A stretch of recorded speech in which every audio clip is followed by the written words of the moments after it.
Welcome to the Old Mac Gang Podcast, or OMG, a podcast vodcast with a panel of longtime Mac Apple users who want to discuss the most relevant apps and services to age-seasoned users. I'm Marty, an Apple enthusiast and podcaster. I'm a 67-year-old age-seasoned user of Mac Apple products, and I've collected a great group of folks, people that I've run into, and people that have been part of my Mac user group, and friends from MacStock, and they're all here as part of a panel tonight. So let's get to meet them all. And here's our group. Gary, why don't you start with an introduction? Hi, I'm Gary. I live in Cleveland, Ohio. I'm 87 years old and a member of the Northeast Ohio Mac Users Group. My primary tools are my Mac Mini, my iPhone, and my Apple Watch. Chris? Hey, I'm Chris. I'm 77 years old. I'm currently living in retirement in Tucson, Arizona. I got my first Mac in November of 1984 and spent 9 years with the Apple user groups, and then almost 9 years working at Apple, and finished off my career doing university IT support in the Bay Area, San Francisco, that is. And so yeah, I currently use an M1 Mac Mini, a 16 Pro Max iPhone, Apple Series Watch Series 6, and 9th generation iPad, and lots of services. I'm Peter. I'm 72 from Bay Village, Ohio, and I'm a user group devotee. Right now I use a variety of Apple computing devices in concert: an M4 MacBook Pro, an M4 iPad Pro, an iPhone, and Apple Watch, each with their own accessories, associated apps, and services. All of these continue to make my life more pleasant and wonderful. I'm Bob Wood. I'm also in Tucson. I am a 70-something-year-old Mac user and have been a Mac user since the Mac Classic and System 6.8, and a user group leader since almost that far back. Well, tonight we're going to talk about news. And Peter, I think, brought it to the group as an idea to talk about, and how we consume news using our devices, how people, maybe seasoned users, age-seasoned users, consume news on devices. And but before we get into that, Chris, I think, wanted to make a comment about the iPad, because we talked about iPads a little bit last week. The new iPads had come out. And Chris, you wanted to mention about affordability? Well, we were kind of going pretty hard on the entry-level iPad in terms of it not having Apple Intelligence. And I think in our haste, we didn't notice that the introductor or the base level price is $150 less at $349. So I just wanted to say clearly, it looks like Apple is aiming that at kind of a non-Apple Intelligence audience. I mean, it could be education, it could be kids, it could be, a lot of stuff. But obviously that entry-level price, being as far down as it is, definitely puts it in a sort of a different category. And so I think we all were a little rough on it in terms of, wow, why would you want to buy an iPad if it didn't have Apple Intelligence? Well, this is one for people that don't need it and can save the money. So yeah, I don't know if anyone agree. else wants to add to that, but that was my thought. My sister surprised me this week. I don't know what iPad she got. I think it was a previous version iPad, but she had been using and doing all of her stuff on her phone. And I think her husband was like, being kind, not being difficult at all, but he said, let's get you an iPad. As a primary reader for her. And I guess she does her email. I know she does her messages on it now. And she's looking at media. She's consuming some media, including these kinds of podcasts that I'm suggesting to her. and watching live streams on YouTube. And so for someone who's never had an iPad and is switching into that environment, yeah, the base price is really good, and for all functionality, you can do it that you can do that. And frankly, if you want ChatGPT, if it's not built in as far as Apple Intelligence, and I'm not sure Apple Intelligence has still got a lot of ways to go, but you can do all of that perplexity. You can do all of that just through an iPad, either a web interface or if they have an app. So if you want intelligence, you can find it if you need it, and still make it very functional in terms of the iPad. So good point, Chris, with that. Good. There's one more thing too, Gary. I'm thinking back to when Steve introduced the first iPad. And, in retrospect now, it stands out. At the time, we weren't sort of catching on because Steve was usually ahead of most of the crowd, obviously. But he was sitting in an armchair with the iPad resting on his knee. He wasn't at a desk. He wasn't in an office. And nowadays for us seniors, I don't know about you guys, but I spend way too much time at my desk in my study, and the small of my back is starting to complain a lot.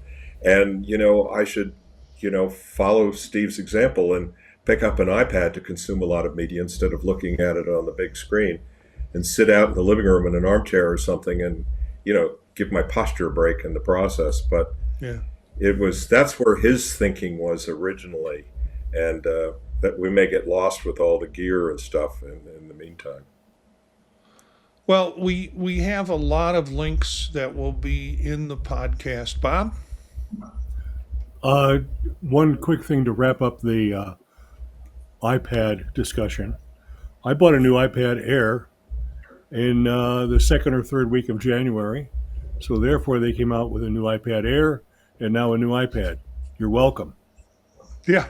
Well, that's what we just need to listen to Bob's buying. When Bob's ready to buy something, that's a signal to everybody to just hold off for a couple of months because a new one will come out.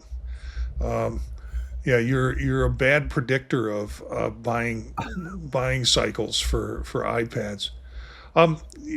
So I think it's an interesting topic tonight, and I think first up is Chris on our list of who's going to talk about how they use news and how they consume news.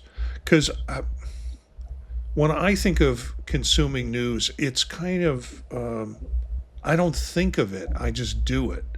So having this question posed to us was good for me to think about the way in which I use devices to get news information, and particularly portable digital devices, which is what the old Mac gang is about. So, Chris, why don't you kick us off with, do you use news apps? And if so, how do you use them?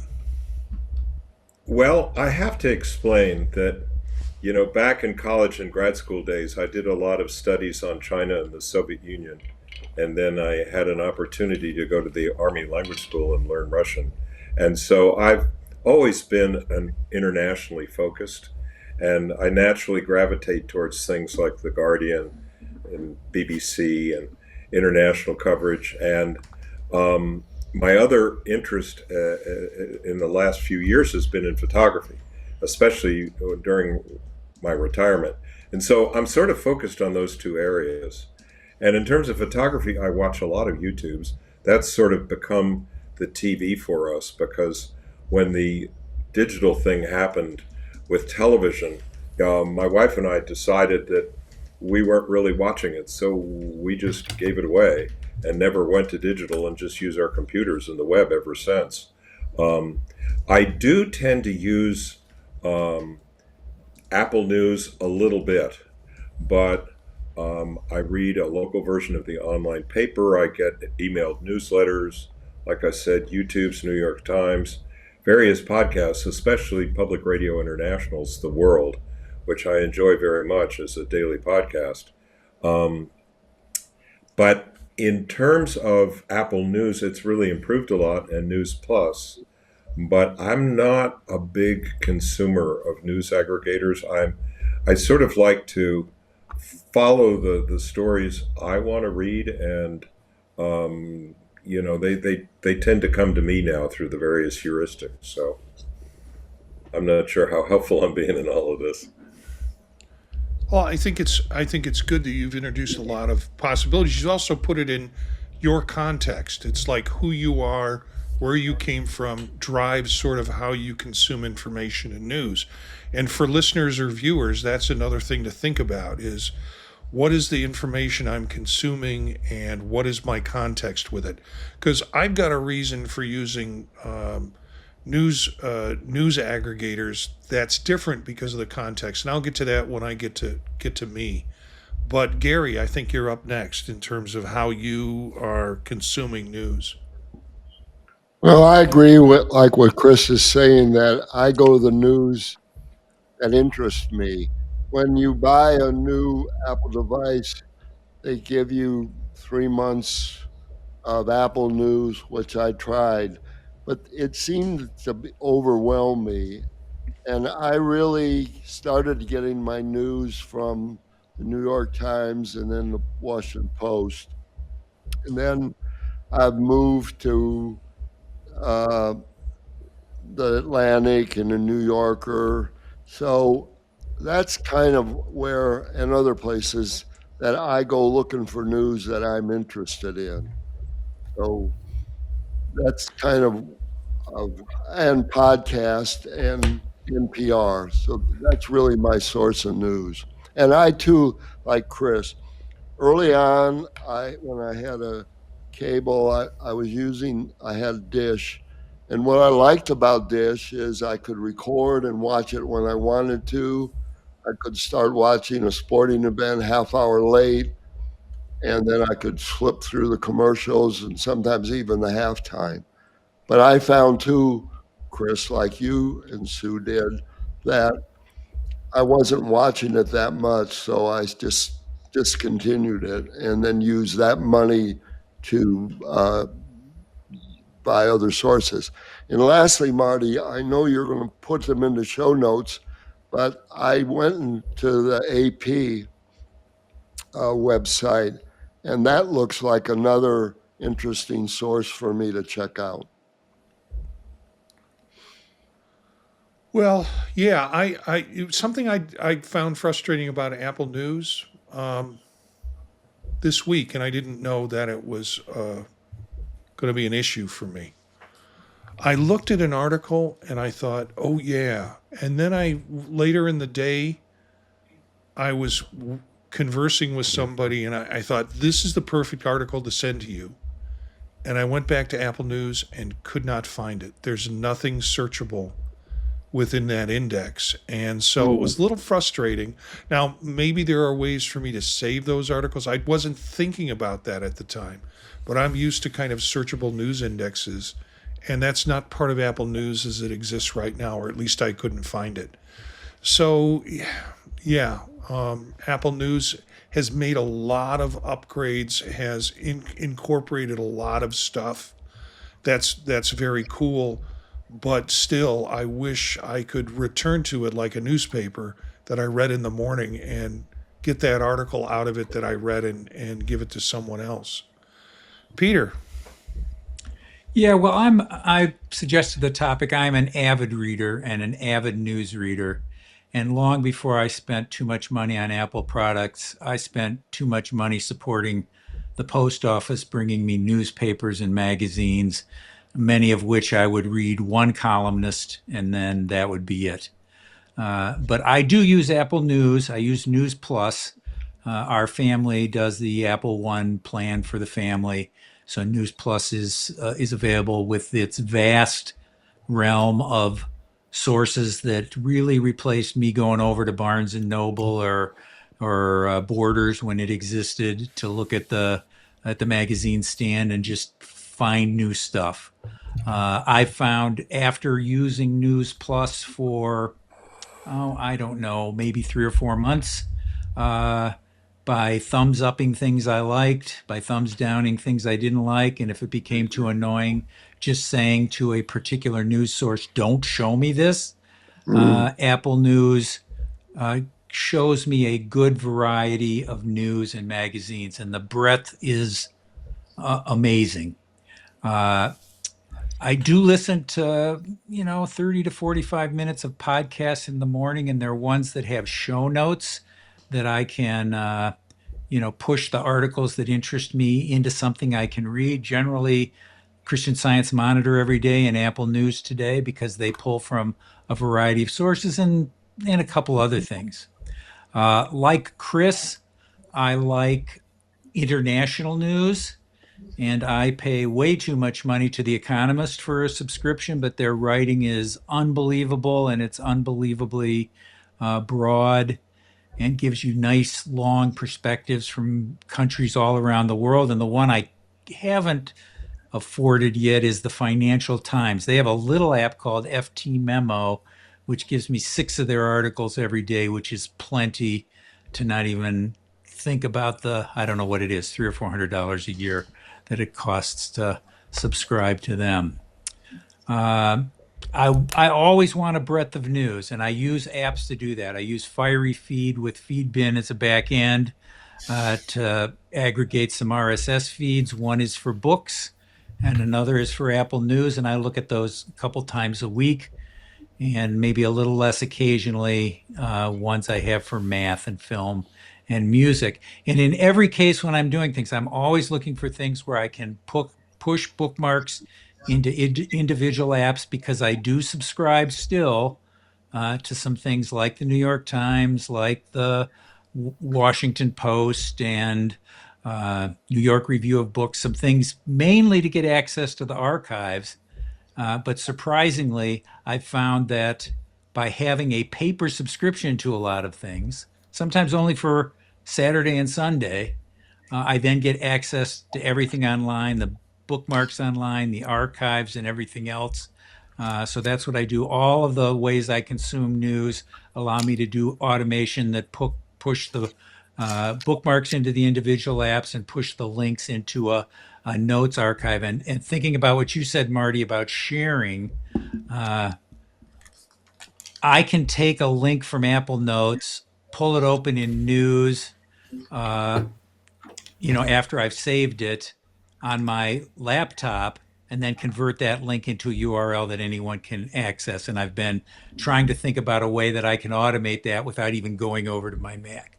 Or if I see something on my iPad or phone where I might more likely be browsing, that I could hit a button and push it so I'd have a shareable link for friends. That's a goal to be completed.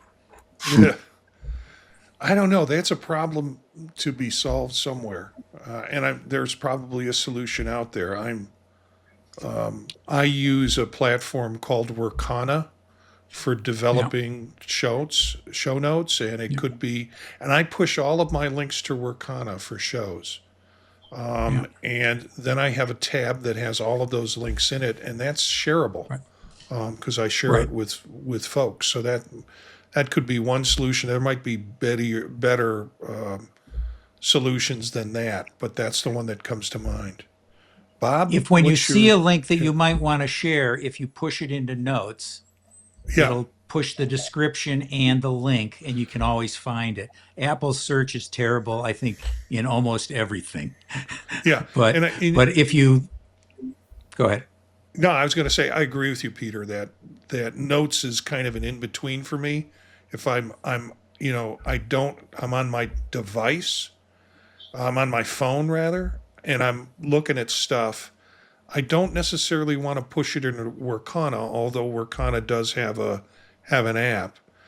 But pushing it into notes, I know I will find it there because I go through my notes regularly to see, and I use it as my place for putting things down. So from there, I can put it into Workana when I'm sitting at a desktop, and it becomes part of a show prep. So, Bob, your consumption of news, how you use devices to do it. Well, my idea is that, and this may not be popular, is that all news is biased, even if you don't intend it to be biased. And therefore, my consumption of news is a little bit here, a little bit there, a little bit some other place. and I sip and take a little drink of news on Apple News, on Yahoo, USA Today, and Fox News.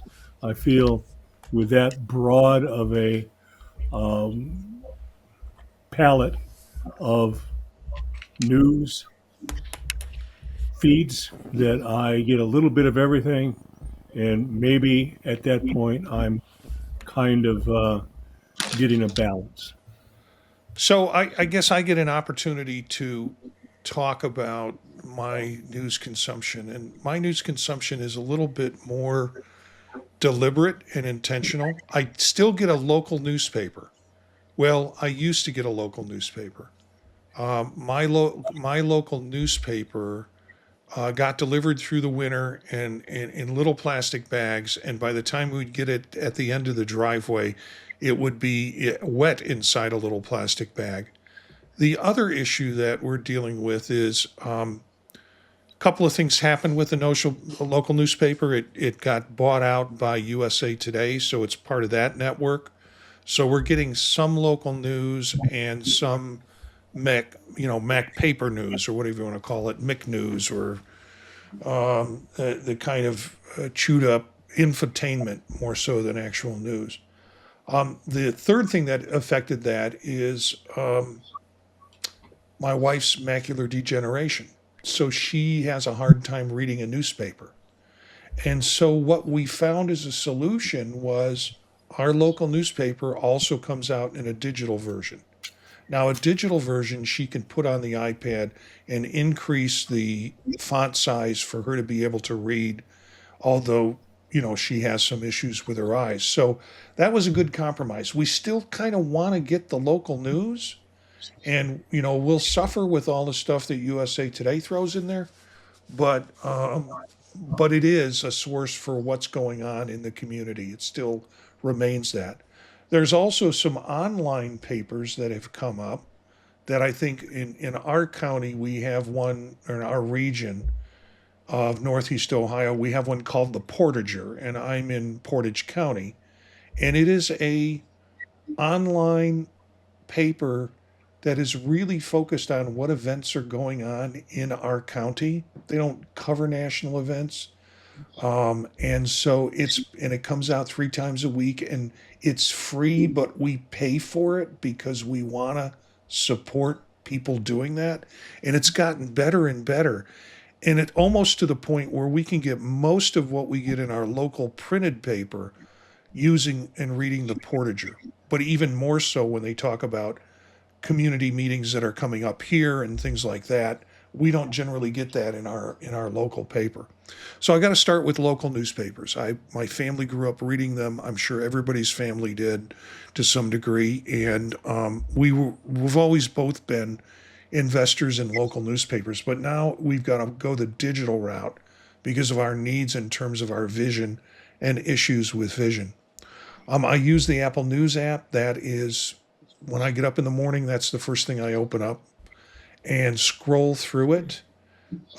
It's not the best in the world, but it's not everything I want.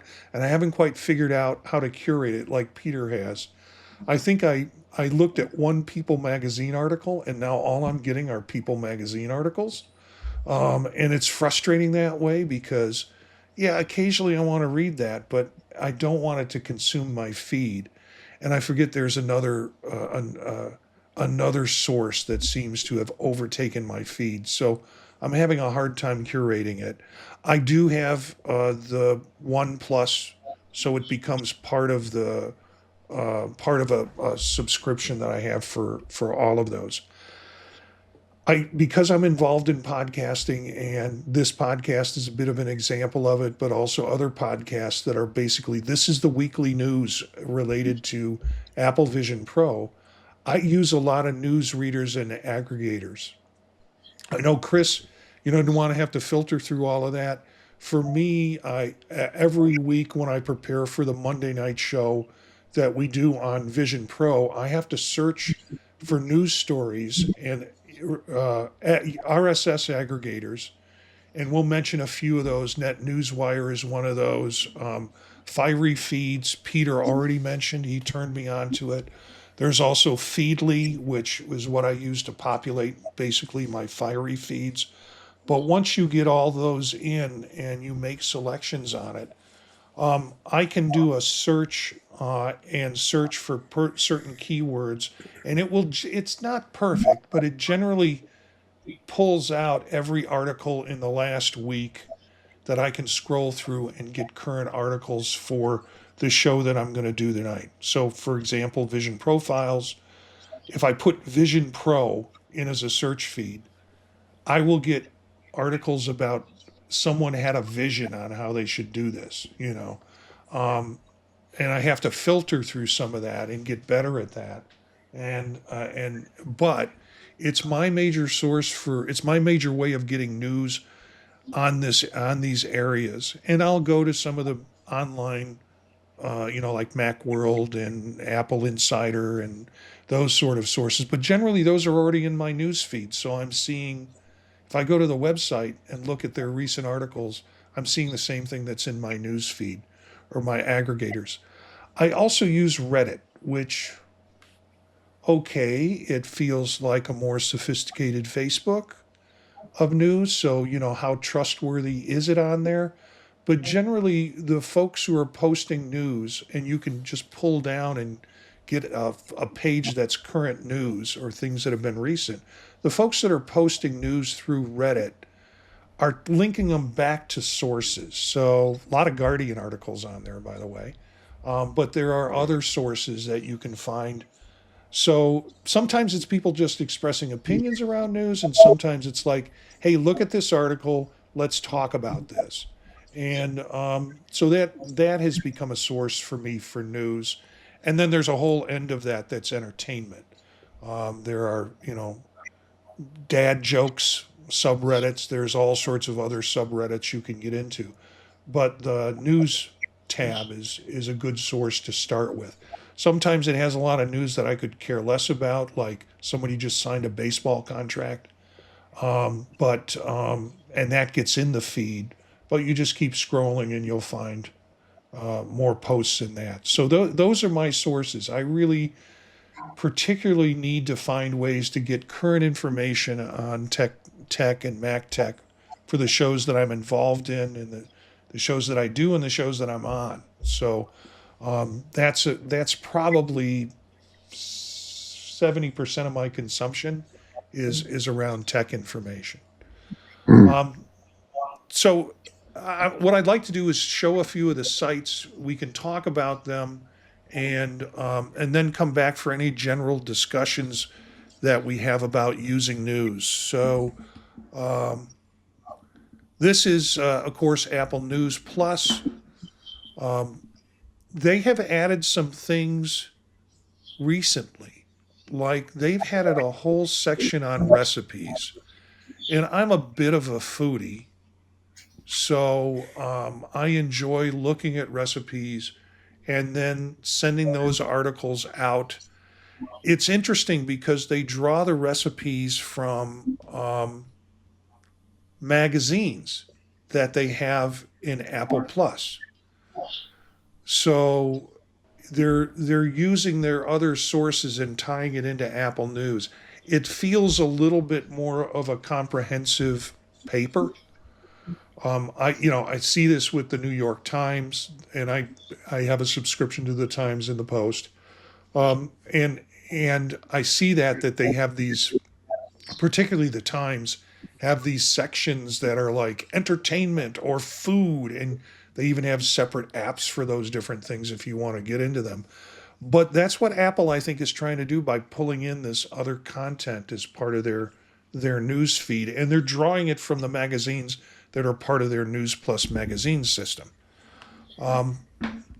So Gary mentioned Associated Press is a good site where you can get pretty much up to the date news on what's going on in the world. Reuters is another option that people go to, and trying to look at these in terms of the political. I mean, people can make arguments about, well, that's sort of very left leaning or progressive leaning. That's very conservative or right leaning. So these are kind of generally considered in the middle in terms of their information that they present. Associated Press and Reuters. Um, and why don't you talk about Feedbin, Peter? Well, it's a place to get feeds from different places. So many places that have websites also have feeds, and you'll often see them on their main page or at the bottom of the main page. So if you were a Mac user and you were interested in 9 to 5 Mac or Mac rumors or something like that, you can pull a feed from all of those places. You'll get each article's headline and first couple paragraphs, and through Feedbin, and maybe other people prefer some other readers like I do, fiery feeds. You can then scan through the headlines of all the articles published there and see the ones you want to read and read the entire articles. It's just great for that. And I have things that I visit less frequently, like math news, or I might have music news, and then I can just not read the headlines, but say, I have these favorite old bands, Little Feat, Beach Boys, whatever, and I can search for them and see anything that's popped up in the news with regarding those rather than even scan the headlines, sort of like you do with Vision Pro. First of all, the most important thing you said in that last piece was that you're a fan of Little Feat. You and I, I think they're actually coming to Kent. Now, I mean, some version of the band is coming to Kent. Peter, you and I need to do a Little Feat concert when we can sometime. But I'll tell you, what I'm looking for in newsfeed, and maybe if it does this with Feedbin, with some of the other feed readers, news readers, you need to know what you're putting in. Like you said, if you go to the any one of the Mac sites, at the bottom will be a link for an RSS feed. So you have to get the RSS feed to put it into some of these feed readers in order for it to find and make the connection with it. I'm looking for the feed one that says, here's what I'm interested in. And it gives me like 30 or 40 to choose from instead of me having to go out and find the RSS. Right. And another thing you can put into these is, not for all of them, but many newsletters, that send out things by email will also have an RSS feed somewhere. And these might be ones that want you to subscribe through Patreon or Substack or something like that. So you might not get all the inside scoop from that particular reporter who wants to establish themselves as a news source, but you can get a chunk of what they're reporting, and those are useful to put in your feeds as well. So Fiery Feeds is an app that actually Peter turned me on to. I mentioned Feedly was the one that I was using. And Fiery Feeds is where I do a lot of my scanning for news articles. And do we have a cost on this? Oh, I think it's like Oh, 10 or free. $12 a year. It Oh, says that it's one's free. Okay. Oh, yeah, but Yeah, you can do Feedbin or in-app. Feedly is the fee you pay for that, and that's like 10 or $12 a year. Yeah, they have in-app purchases that are the kind of the pro model of it. And I think what that means is that, if I recall, the pro models allow you to have like more than 10 feeds.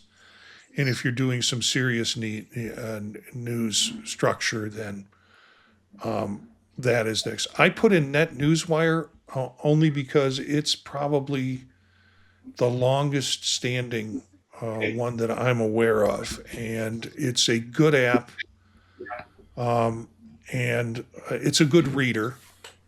And I think it's on Mac and it's also on iOS. And basically, again, a news aggregator.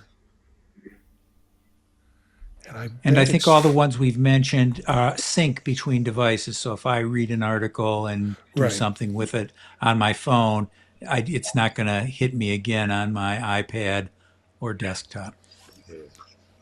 And I'm going to click on this and see. Um, yeah, I'm clicking on NetNewsWire for iOS. I would bet that it's free. Yep, price is free with that. And then I'll mention this. This is probably not the best website to give you an idea of what Reddit is like, but this is Reddit on the web. They also have a Reddit app, which I do most of my reading on iOS or on the platform. And it does have ads interspersed throughout.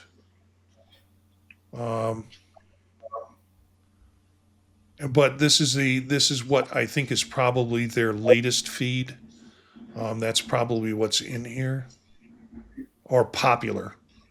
So if I want to go to any of these feeds, so there's some examples of news feeds and news readers that you could use. Guys, do you have any particular comments or things that might that you have after this discussion?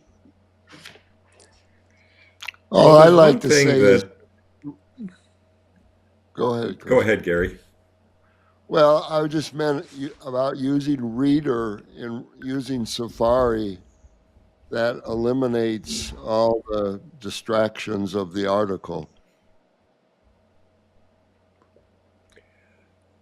That is huge for people that have attention deficit like I do. There are web pages that I just can't even look at.